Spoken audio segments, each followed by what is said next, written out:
الحمدللہ وحدہ والصلاة والسلام علی من لا نبی بعدہ وعلی آلہ واصحابہ اجمعین اما بعد فاعوذ باللہ من الشیطان الرجیم بسم اللہ الرحمن الرحیم فمن شہد منکم الشہر فلیصم۔ میں سارے ناظرین کا اور جناب مظہر قادری صاحب کا اسلامی طریقے سے استقبال کرتا ہوں، اور بہت جلد جو اللہ سبحانہ و تعالی رمضان المبارک کی مبارک ساعتیں آنے والی ہیں، میں دعا کرتا ہوں کہ اللہ سبحانہ و تعالی ہم سب کو یہ مبارک ساعتیں نصیب فرمائے، آمین۔ جہاں تک آج کا عنوان ہے رمضان المبارک سے متعلق اہم معلومات، جب آپ قرآن مجید کا مطالعہ کریں گے تو کافی اہم معلومات ہم کو رمضان المبارک سے متعلق مل جاتی ہیں۔ قرآن مجید کے اندر یہ بھی ذکر کیا گیا ہے کہ سب سے پہلے جو روزے فرض کیے گئے وہ مدینہ میں ہیں، کیونکہ اس کا ذکر رمضان مبارک کا ذکر اور روزوں کا ذکر مدنی صورت میں آیا ہے، اور قرآن مجید میں افطار کرنے کا جو ذکر ہے اس کا بھی ذکر قرآن مجید میں آیا ہے۔ کہا وَأَتِمُّ الصِّيَامَ إِلَى اللَّيْلِ۔ قرآن مجید کے اندر سحری کرنے کی فضیلت اور خاص طور سے سحری کرنے کے متعلق جو ابھارا گیا ہے اس کا بھی ذکر قرآن مجید میں آیا ہے۔ یہاں تک کہ افطار سے لے کر سحری تک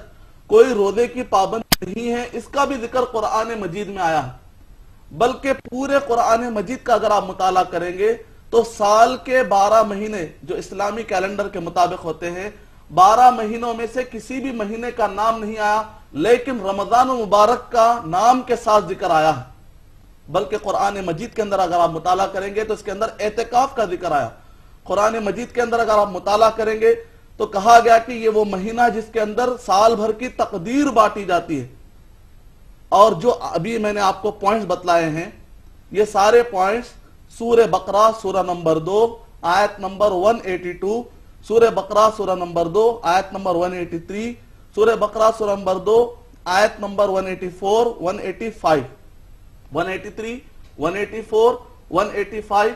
اور پھر اس کے بعد سورہ بقرہ سورہ نمبر 2 آیت نمبر 187۔ یہ 4 آیتوں کے اندر تفصیل کے ساتھ روزے رمضان المبارک کا ذکر آیا ہے۔ سورہ دخان سورہ نمبر 44 کے آیت نمبر 3 اور 4 کے اندر رمضان المبارک میں لیلۃ القدر میں تقدیر بانٹنے کا ذکر آیا ہے۔ اگر آپ پڑھیں گے سورہ اعلیٰ سورہ نمبر 87 کی آیت نمبر 13 اور 14 کے اندر تو اس کے اندر